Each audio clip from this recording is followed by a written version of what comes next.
Today, I'm going to talk about using C++ for AI. My name is Kushashwa Shrimali, and there are few links that if you want to visit about me, please feel free to do that. But yes, that will proceed towards. But I just wanted to talk about what is this title about, right? Using C++ for AI. It doesn't tell you each and everything. So let me pin it down. It's basically using C++ for deploying AI solutions, right? So that is a bit more concrete. What are we trying to do? We are trying to use C++ for deploying AI solutions. But it's still not enough, right? You would ask me, why should we do that? Why should I use C++, for example? So let's pin it down. So it's using C++ for deploying AI solutions end to end, right? So I'll talk about why am I going to talk about just end to end, right? What matters and why would C++ come into play? But it's still not enough. You would ask me, why not use Python? Why not use other language, for example? So let's say using C++ for deploying AI solutions end to end while having fun. We are all C++ developers. We are so used to using it, right? And sometimes we get stick to it like, okay, why can't I use C++ for this solution? My job right now here is to make you aware that there is a possibility that you can use C++. Whether to use C++ or not, that is your decision. I'm not gonna decide for you. I'm not here to advocate for why you should definitely use C++ or why you should not use some XYZ language. My job is to make sure that you are aware that C++ is an alternative and it's a really, really good alternative. Okay. But it's still not enough because given the market situation, we all have realized that it's not just fun. You have to make money. And that's what I want to talk about, how you can earn money as well while doing this C++ for deploying AI solutions. Because at the end of the day, we all need to have jobs, right? We all need to make sure that we are earning money and we are giving something, not just to yourself, but also for the company, right? So it's also going to be about how you can benefit your company by using C++ for deploying AI solutions. All right. Okay, I'm going to keep time in check and let's proceed by talking about this. By the way, I'm going to keep looking at the chats, but in case if I'm missing something, please, Kashish, let me know. I'm on a single monitor today, but that's all right. All right, so let's talk about myself, right? Because my name is already big enough and the introduction was probably smaller than my name. My name is Kushashwa Shrimali and I am in Bangalore right now.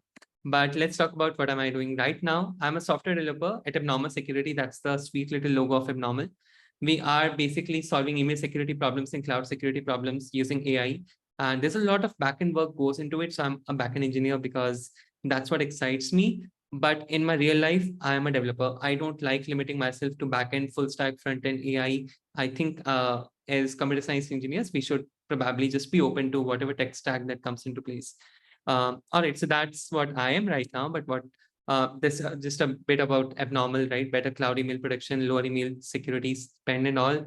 That's, if you're curious, you can go and check it out. We are hiring as well. So that's one thing. But what did I do before Abnormal? I was a maintainer of PyTorch Lightning and lead of Lightning Flash libraries at Lightning AI. And I was also at Coinsite and NVIDIA in the headquarters in Santa Clara. I was in the PyTorch team there, and Coinsite as well. I was in the PyTorch team. So I've contributed to PyTorch for around 2 years of my life. And I'm very young.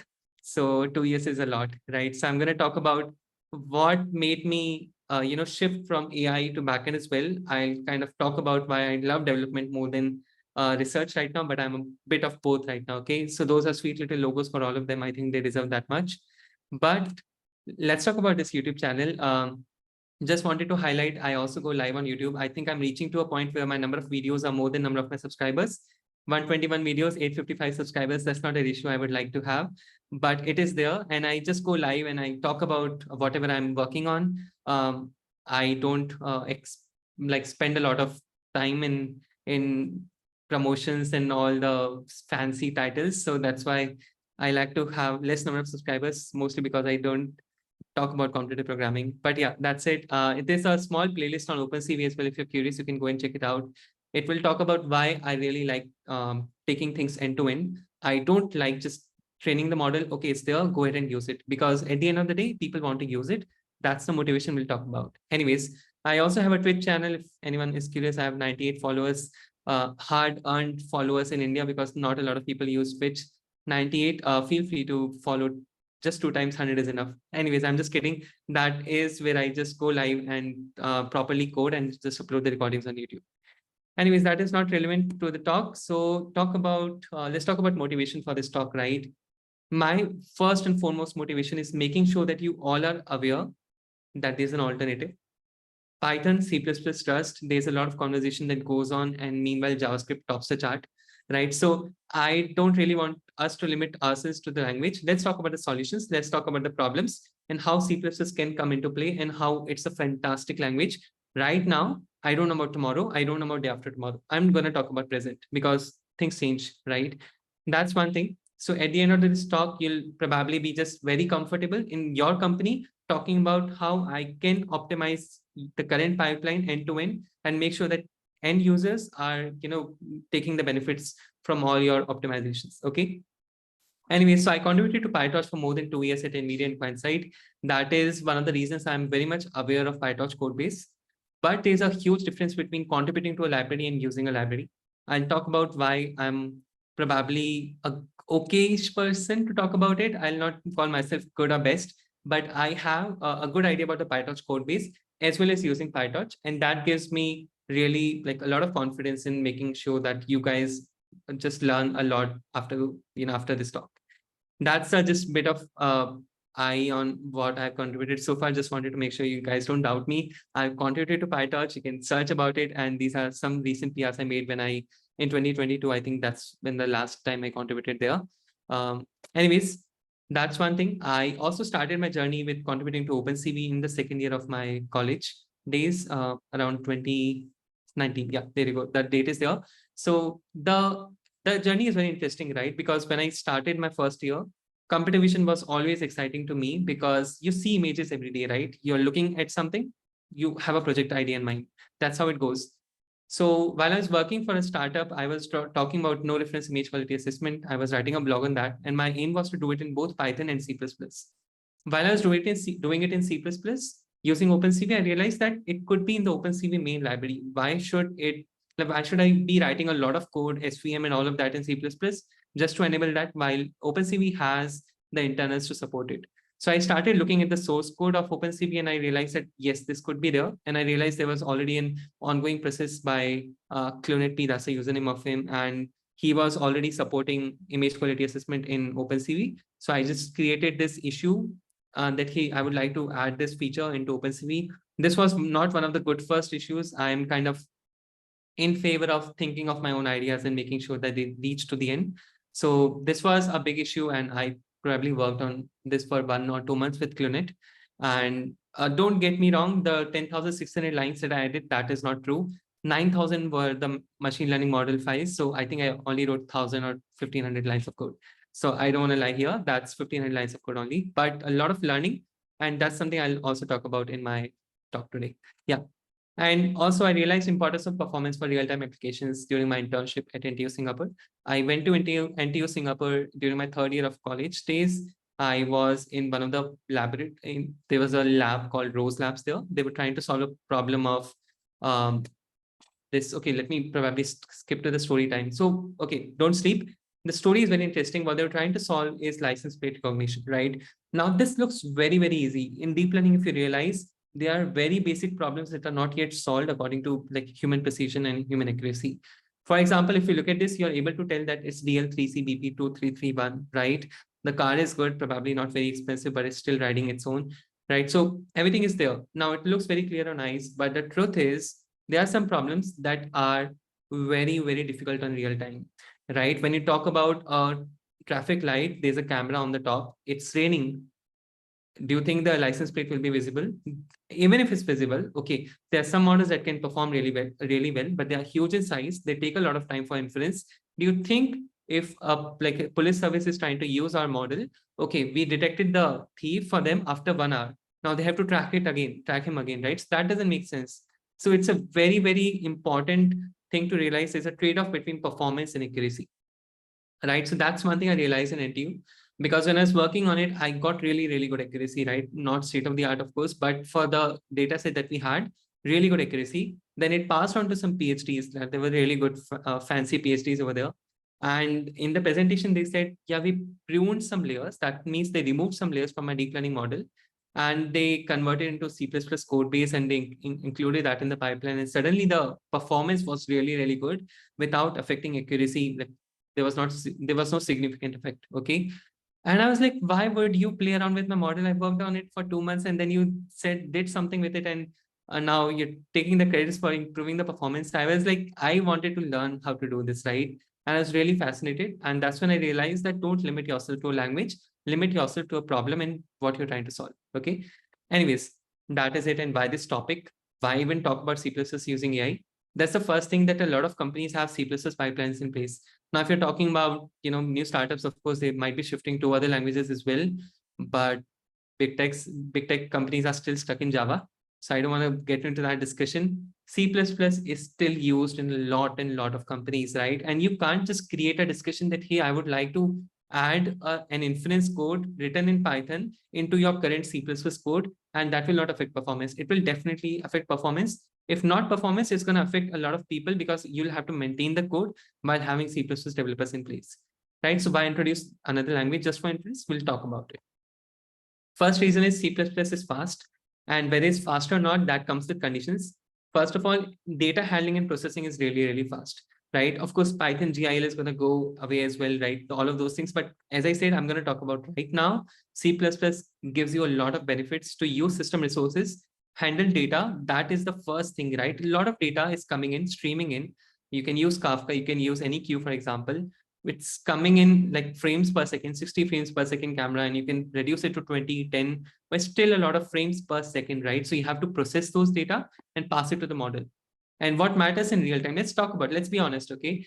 You have your phone, okay, the camera is really, really good, right? Let's say it blurs really good, it makes you look beautiful and all, but it takes 2 hours to do that. Would you really buy that phone? No, right? Because speed is important. Now is a time where like time is of the essence, and speed and efficiency is very important. Efficiency is not related with speed here. I want to talk about efficiency in terms of memory consumption, right? We are in a time where, of course, RAM is, we can buy it's cheaper, or maybe we're earning more, I don't know. But the thing is, you can't leverage all the memory resources just for a single thing, right? There's background apps that are running, for example. There's so many things running in the background. So you want your app, you want your end-to-end application to be as lightweight as possible. And efficiency is one thing that we should focus in real time. And accuracy is, of course, one thing. You can't just say that, okay, accuracy will suffer, but performance will be good. You have to have a really good balance between all of those. All right, so that's very important. And of course, I talked about you don't have unlimited memory, especially in edge devices, right? You can have a huge supercomputer over there, but then at the end of the day, some models still need to run at the on the camera because you can't connect.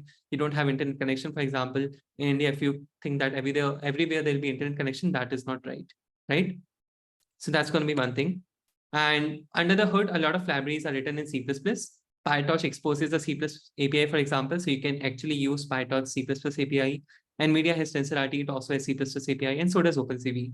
And like, I think I'm definitely sure about PyTorch and OpenCV, that the code base is written in C++.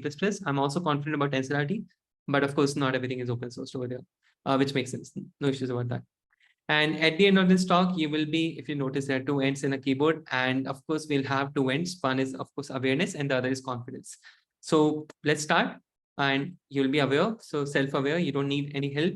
And it's not rocket science. And we'll start with looking at some code. I just want to get into code right now, right? And just look at the code and you will understand what's happening. So you have folders name over here. And what I'm trying to say is, okay, I'm going to append my folder. I am having 2 folders, one for cat and one for dog. I'm going to append it to folders underscore name.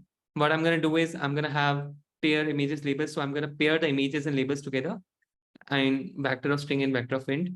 Just look at the function load data from folder. You understand what it's doing. It's trying to load all the images from that folder into this data structure. And then you have list of images and list of labels. You have pair images labels dot first and pair images labels dot second. That's a simple C++ thing.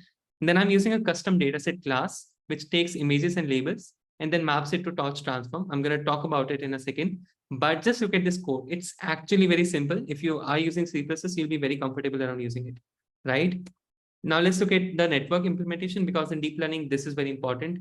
In using PyTorch C++ API, it's very simple to register modules. So let's say you have a network where you have couple of convolutional layers, then you have fully connected layers, and then you have another convolutional layers, and then another fully connected layers.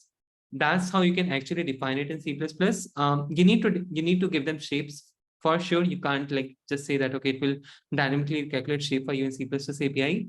But it's still there. You see that I'm passing 3, 50, 5 in the initial layer. because of course images are in RGB, so there are 3 channels for that, right? So that is there, and then you can also define the forward pass of it. You can define max pool 2D, you can have activation layers in Torch. So just to give you an overview, it's not rocket science. You can use Torch namespace and you can just type ReLU to get the ReLU activation layer. If you want to use max pool 2D, go ahead and use it. You want to call convolution layer, then pass it to max pool 2D, there you go. What's going to be the dimension of it? It's going to be, okay, 2 by 2 you want, that's the kernel size. For sure, go ahead with it, right? And if you want to flatten the layer, that's also you can do.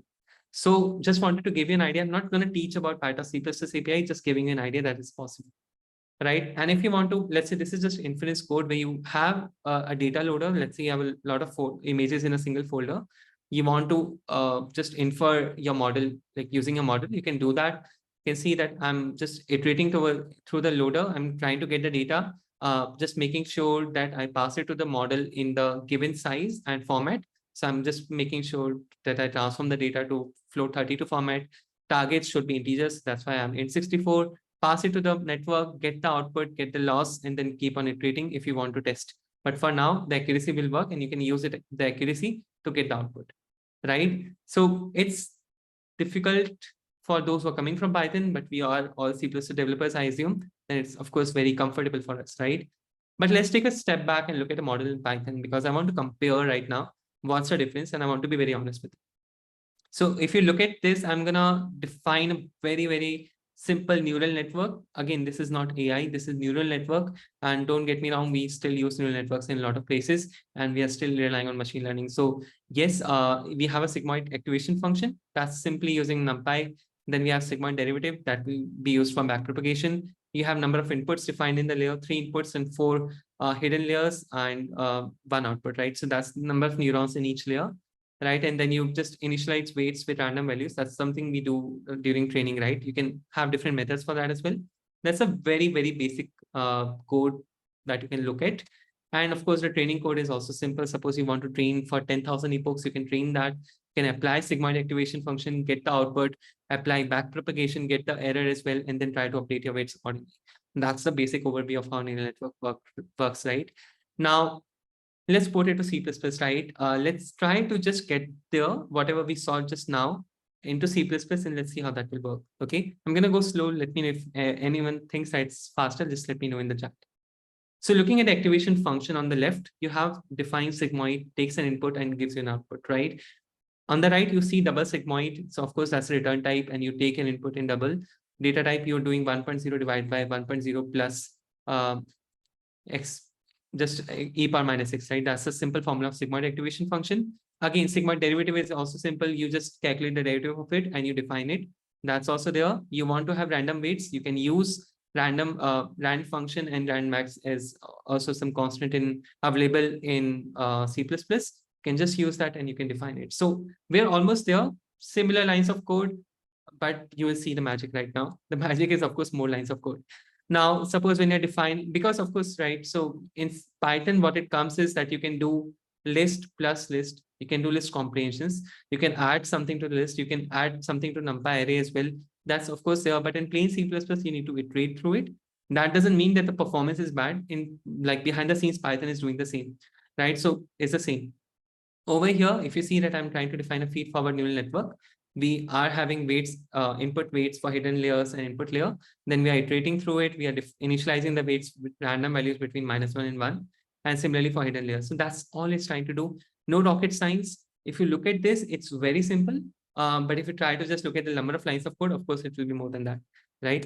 Anyways, the feed-forward function, let's look at that, right? Over here, you see that hidden layer activations we have defined. We are just applying sigmoid to the output layer. Then we are again output layer activations. Just you return the first one, whatever you get. Over here, if you see there's something missing, if any of you can recognize in the chat and just put it out there, I'll give you something. I don't know if I can react with an emoji. That will be good. But yeah, if anyone is able to identify something is different in the Python code and C++ code, and it's logic. It's not syntax. It's not something else. Of course, the language is different. I'll give you a hint later on. So just keep thinking about it. But for now, usage is also very simple. You can initialize your network with 2 input nodes, 2 hidden nodes, and 1 output node. That works. You have an example input. You can use it. You can feed forward it to the network, and you can get the output. The usage is very simple. So once you're done defining the network, once you're done defining the feed forward function, to be able to use it, it's not a rocket science. It's actually very easy. Depends on how you code. It could be even easier than this. It's up to you. I mean, there are so many C++ experts here. I'll leave it to them. But there's one thing that is missing. I already talked about it. If there's anyone who wants to take a guess, I'll let me quickly open chat. Okay. All right. Anyone here wants to make a guess? Okay, let me make it easy for you. Brooklyn Nine-Nine, if anyone of you watched the series, this is my favorite series. And let's be detectives here. Let's try to be very smart. We are missing backpropagation, right? Because we had derivative of sigmoid, but we were not using it. We were not updating the weights. That's why the code actually looked smaller than what it should be. So let me actually share how you can do it. So calculate output layer error, and you can update the weights according to sigmoid derivative. That's a small piece of code that I wanted to show as well. I kind of missed it out before. I just wanted all of you to get a chance to look at the code as well, right? Yeah, 9, 9. Yes, for sure, Nikhil. Okay, so already you see that you can calculate the hidden layer error and update weights. You can also do the same for output layer error and update weights using sigmoid derivative that we already defined. You need to have a learning rate. You need to have hyperparameters. That all is possible. And remember, this is all using plain C++. I have not even touched PyTorch C++ API so far. Now what I'm going to do is I'm going to show how to use PyTorch C++ API, and that's again Jake Peralta, 9, 9. Anyway, so that let's try to use PyTorch C++ API, and this is the same network. You can see how clean it is because, of course, PyTorch has everything defined in the code base, right? So you can actually they can expose it to C++ and you can use it directly. So here you have struct net, which kind of comes from torch NN module. You can have number of features, input number of features, number of hidden layers, number of output, and then you can register module for hidden as well as for output. You have a linear layer, you have number of features as an input, number of hidden, again another linear layer that takes number of hidden neurons and number of output neurons, right? That is done, and you can have a forward function that takes an input as a tensor and gives you output of log softmax. You can use any activation function here as the output, but also you see that we are using torch value, so you don't need to define it, you don't need to do anything with it, you can use it. You don't, like before, if you remember, we actually implemented the sigmoid function, we actually implemented the derivative of that as well. Here in PyTorch C++ API, you don't need to do that. So that's actually very simple if you want to use it. Anyway, so let's talk about how would you train a network in PyTorch C++ API.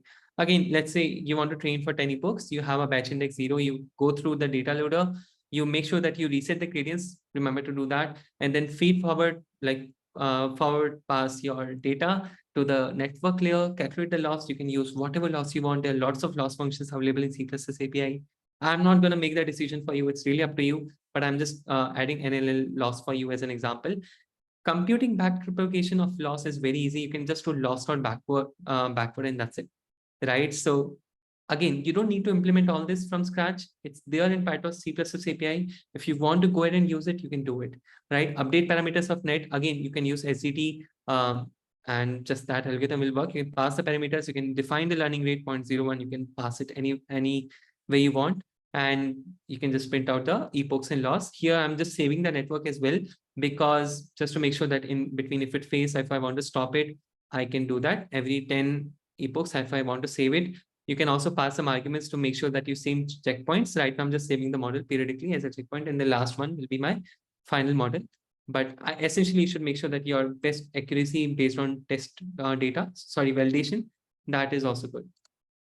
Anyways, let's talk about inference, right? So whenever whenever you're performing inference, you always need the model definition. You can't run away from that. You always need the model definition in C++ or in Python.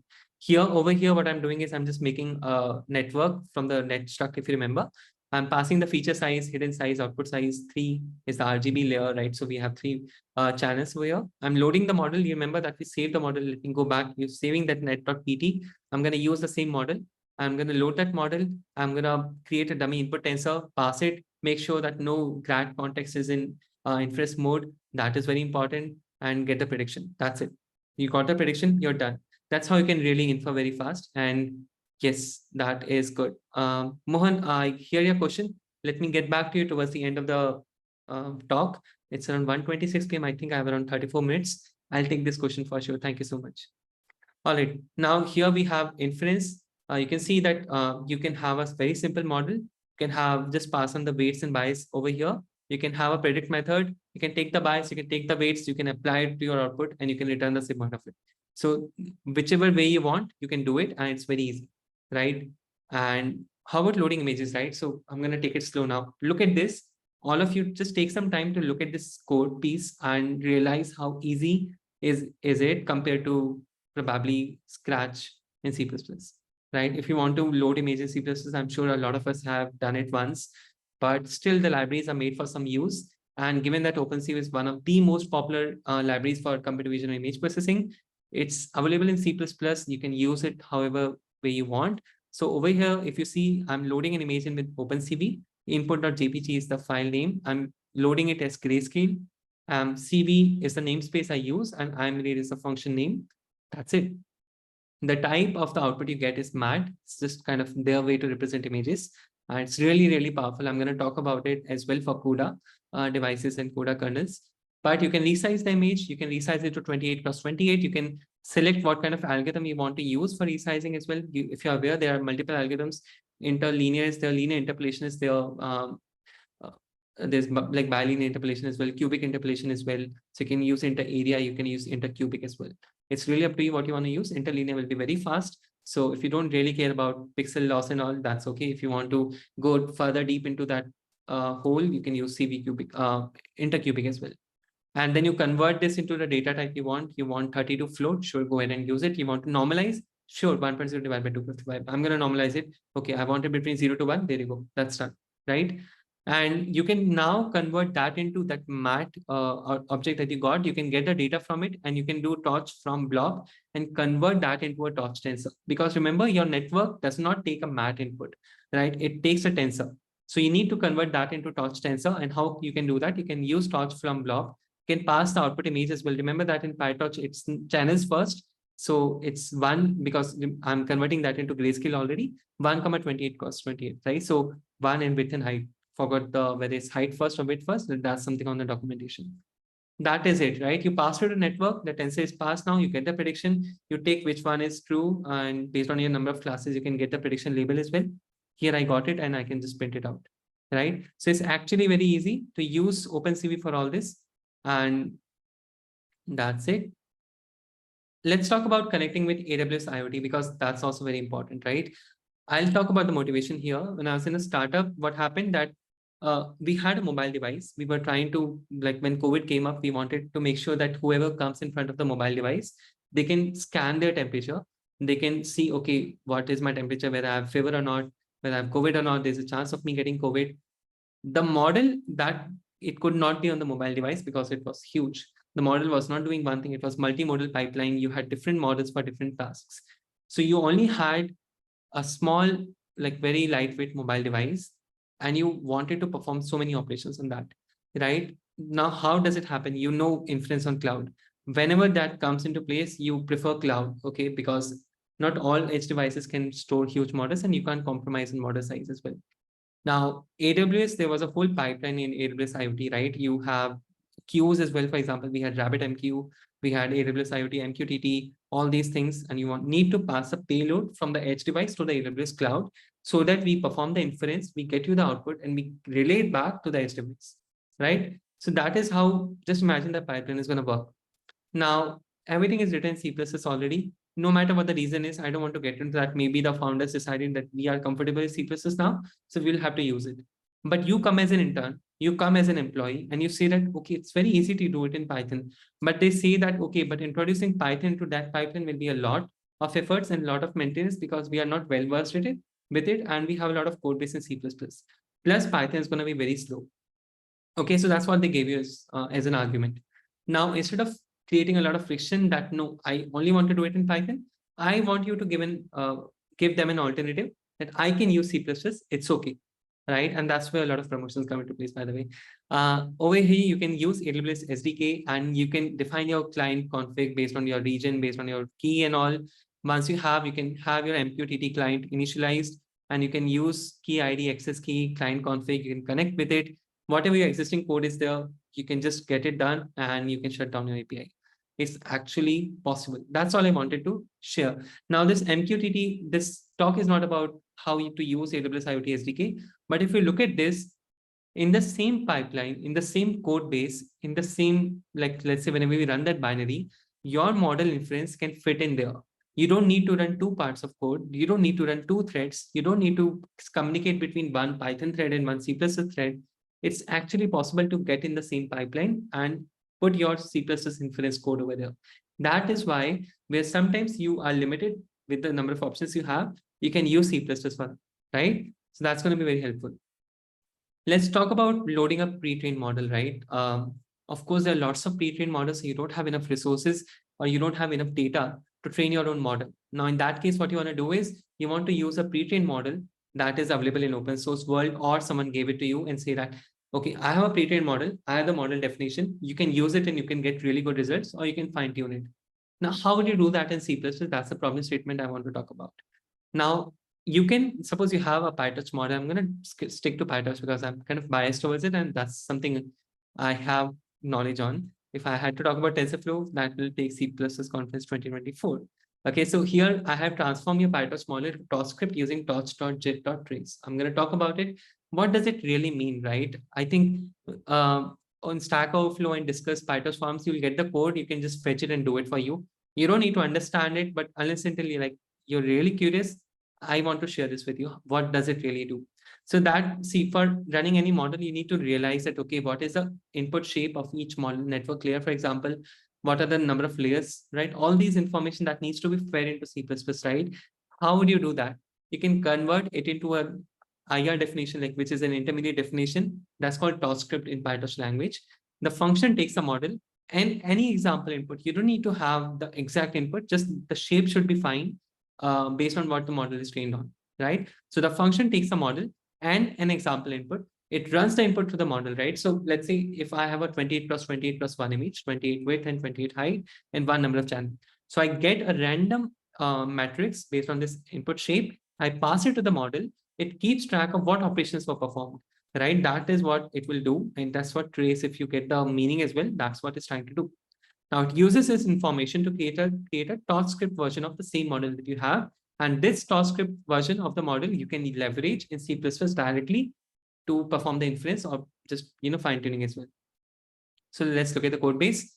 Over here, this is the Python version of it. So you can, if you remember, or if you're aware, that in PyTorch, we also have Torch Vision, which is you have a lot of models over there preloaded. I mean, you can download. So you can do models.testnet18. You can get an instance of your model. Let's create an example input. Here it is one, I think 3 channels to 224 width and height. And you can just pass it as an example input and use torch.jet.trace to generate a torch.jet.script module while tracing. Over here, one, by the way, is the batch size. If you wanted to increase number of inputs, you can do that. But it depends whether your model takes one input at a time or number of images, right? But you can do that as well.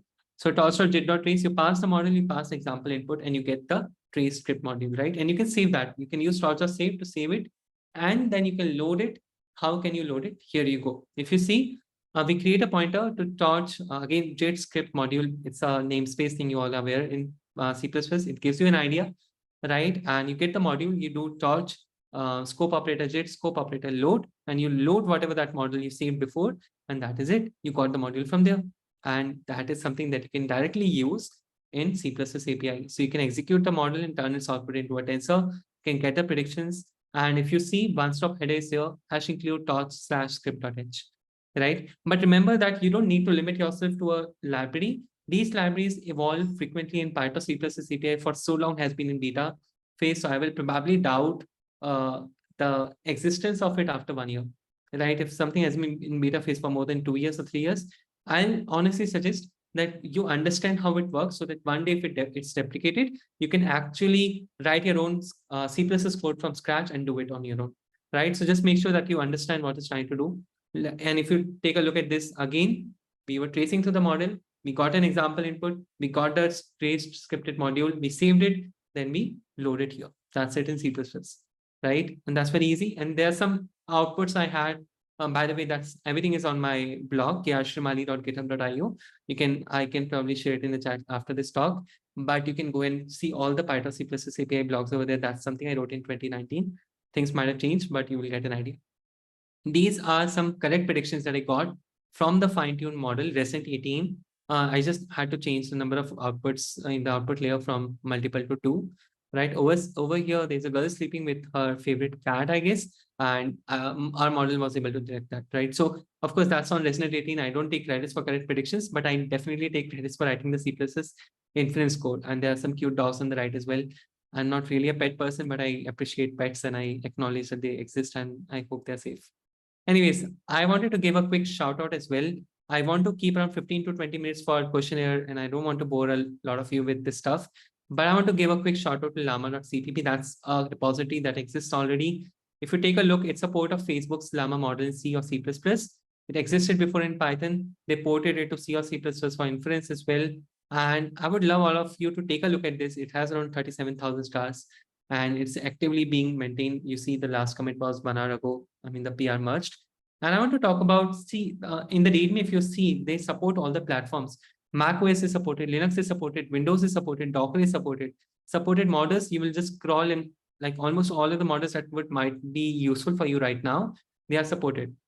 If you see the languages, there are ports for Python, there are ports of Golang, there are ports for Node.js, Ruby, C#, Net, Scala 3, and if you're aware, like if you're active, it's also in C, that is there, right?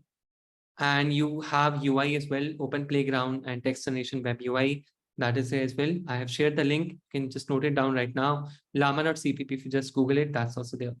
One thing I want to talk about at normal security, for example, we use Python and Golang, right? As at least right now for backend and front end, there are the libraries we use. That's one point I want to make. Don't limit yourself to just using C++. If your company uses some other language, there's a possibility that you can port it to their language. If you're curious, if you want to do it for fun, that's a really, really cool project to do. You see that Llama Node is there, Llama Golang is there as well. That's something that you bring it to the table, right? And that's one thing that you can always go for. I see very good questions coming up in the chat. I'm kind of very excited to answer all these questions, but just one small thing I want to talk about is loading an image into GPU. And that's something, it's in Python right now, because as always, we'll move from Python to C++. If you see, I'm kind of initializing two 2D arrays, 1D array, sorry, with some number of elements in each, right? And upload the data to the GPU, right? So you have cv.code_GPU mat. That's what you can do. You can upload it to the GPU device.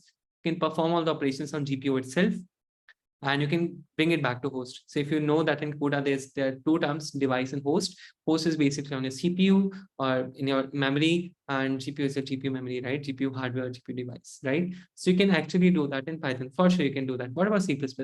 It's possible in C++ as well. So there's CV, namespace operator, CUDA, scope operator, sorry, GPU mat, right? So I already talked about mat, which is basically a representation of all these arrays, matrices, all this data according to OpenCV. And there's GPU mat as well that you can define. You can upload your input data directly by using d_mat1.upload, and that will upload your data to the GPU. You can perform addition on the GPU itself if you want. There's some heavyweight operations you want to do, and you're very rich, you have a lot of GPU memory, or maybe your company funds it, or maybe your NVIDIA is NVIDIA only, right? Download result back to host. Once that's done, whatever the result is, and you can get it done, right? So just again, my idea is definitely don't perform addition on GPU. Don't just do it because it's expensive.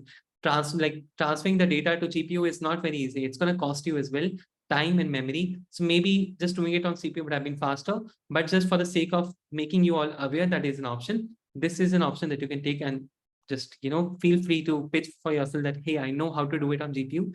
I am aware, I can do it for you. That's one thing that you bring it on the table, right? And with this, I think the end is near. We have around 20 minutes. I think I'm going to take around 10 to 15 minutes to answer some important questions.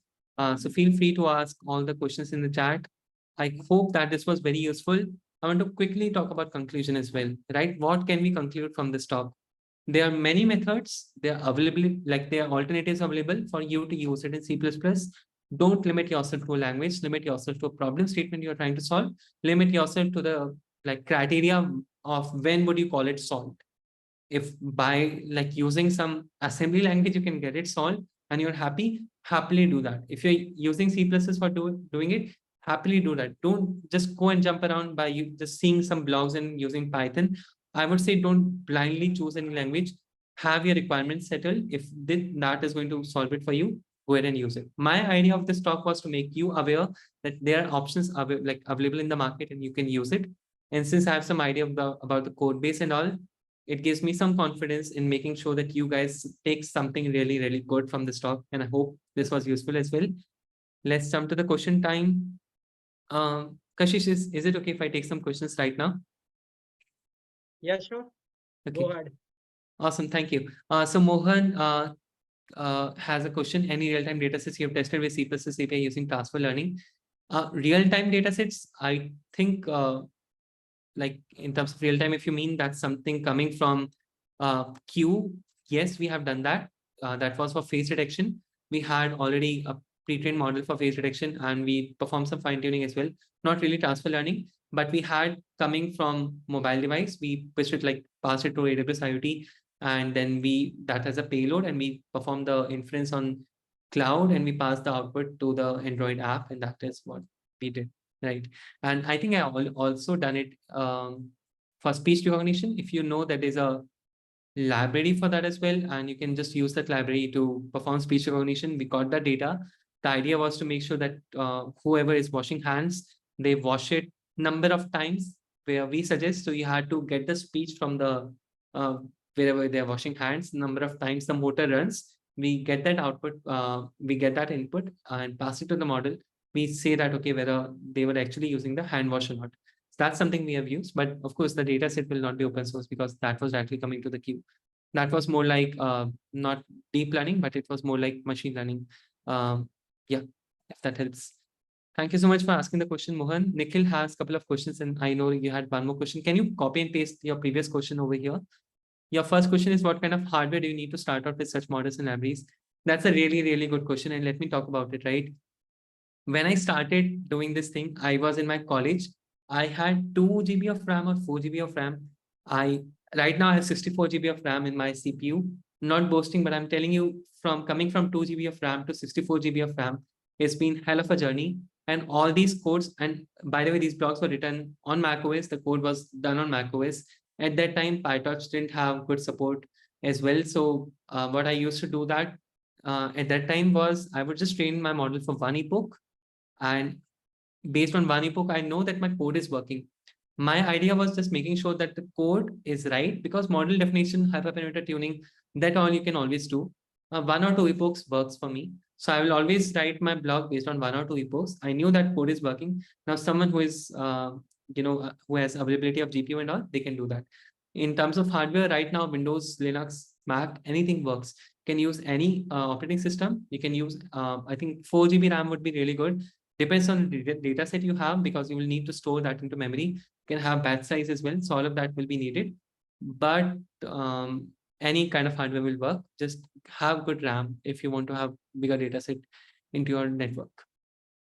The next question is by Nikhil again. What kind of metrics are typically involved with such workloads? What kind of metrics are typically involved with such workloads? In general, if you're talking about performance,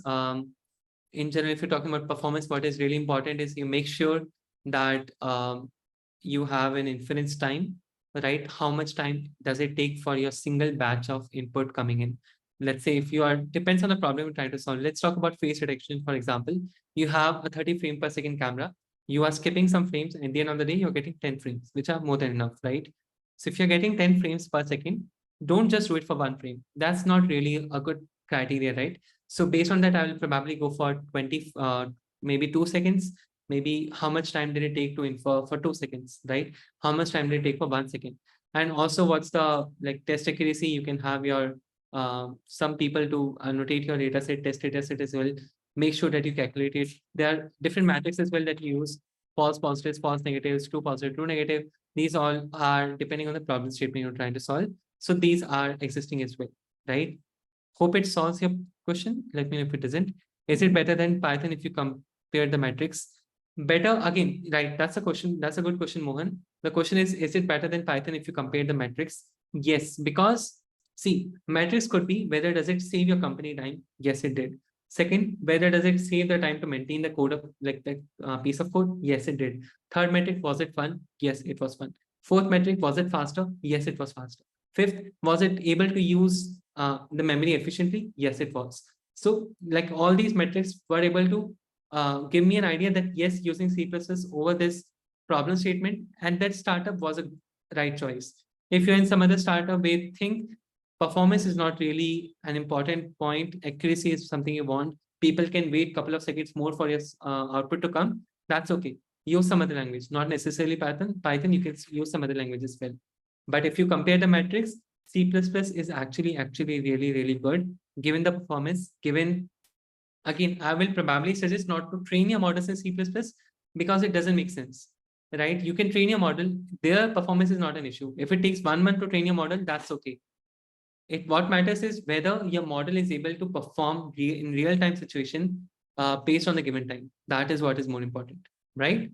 Hope it solves the question. Arnab has a question. How much code knowledge is required? How much of it is usually abstract in libs like PyTorch CPP? That's a really, really good question. By the way, if you're using PyTorch C++ API, you don't need to learn CUDA as a language. You don't need to know how it works internally as well. If you just want to get it done, you can get it done. It has devices, CUDA, it automatically does it for you. That's not an issue. If you want to write something from scratch, or if you want to use OpenCV and you want to pass on the data to GPU mat and do a lot of processing that only OpenCV has, then of course you need a bit of CUDA knowledge, and just that to realize that, okay, whatever you're doing in CUDA, that's going to be expensive, where to use CUDA, when to use that GPU mat instead of mat, for example, when to actually even consider using CUDA, that is important, right? So I would say a high level overview on how parallel programming works, on how multi-threading works, on how CUDA works, what kind of memory architecture CUDA has, just probably a talk will work. Bryce would have probably given something on that. I keep following his blogs on that as well. So, all these things are really good to know, but you don't need to know it. I did not know when I started, if that helps as an example. Okay, I need to mark the things is done as well. I'm new to Zoom. Oh, wow. Okay. What's the next question? There's one more question, Mohan. Are we talking about deploying on edge device? Have you explored any specific compression techniques or any other? Yes, for sure. That's a good question, right? Because all the models you can compress them. You can even change the architecture from, let's say, ResNet 18. You can change it to some smaller architecture as well. There are so many smaller networks that also you can have a trade-off as well. That is there. You can have your model stored on the edge device, but about performing the inference, about using multiple threads, about using all the memory efficiently, that is the question, right? You have. Again, if you are okay with, let's say, some X amount of milliseconds, microseconds, nanoseconds, seconds, minutes, hours, days, that is okay. If that works for a problem statement, go ahead and do it. But my point is that if you want to use C++, if you want to use your memory efficiently, C++ has given you a lot of options for that, right? So just be aware that there are options available in the market, in the API world as well. You can leverage that. And as I've done it, I did use compression techniques, but that was not enough, because as you understand, having that, there's a follow-up question. I mean, like Onyx, I've used TensorRT, for example, and again, having TensorRT engine and then deploying it through C++ has helped a lot, right? So for me, TensorRT worked a lot because we had GPU available on the edge device, right? There are NVIDIA edge devices as well that you can use. So for me, I've used TensorRT. We have, I think, compressed using Onyx as well, but that's where we didn't care about performance. With TensorRT, you can actually do that, but you need to convert a lot of layers into plugins. You need to have your own custom plugins if you're defining your own layers, for example. So that is not really easy, but I would definitely suggest that use those techniques, but that is also available in C++. And if your current pipeline is in C++, it makes sense to use it. If you have a lot of heavy data handling, use it, right? That's what my answer would be. Hope it helps, Mohan. What's your time? I think, yeah, sure. Thank you. Awesome. So I think I've taken all the questions. Did I miss any question? No, I hope.